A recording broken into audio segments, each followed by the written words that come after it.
On va faire le deuxième. Dérivée de sinus t sur cosinus t. Donc on reconnaît bien une division. Le u c'est sinus t. Et le v c'est cosinus t. Cercle trigo pour pouvoir trouver les dérivées.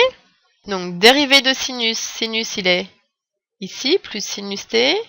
Donc dérivée c'est un petit d. Donc je tourne dans le sens des aiguilles d'une montre.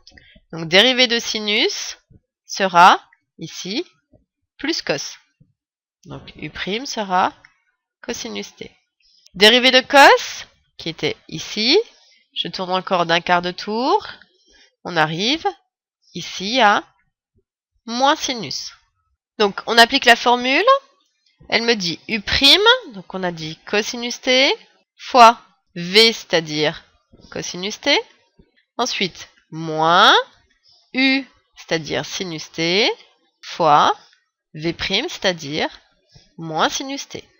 Le tout divisé par v au carré, donc cosinus t au carré. On va écrire ça différemment.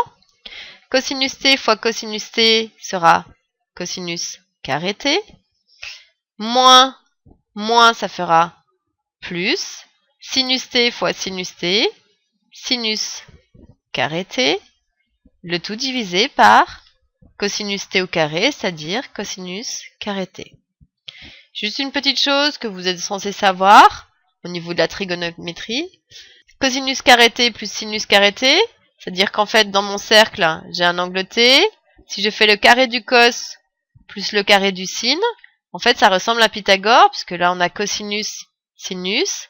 Donc cosinus carré t plus sinus carré t, c'est l'hypoténuse au carré, mais dans le cercle trigo, l'hypoténuse ça vaut 1. Donc ici ça vaudrait 1 au carré, c'est-à-dire 1.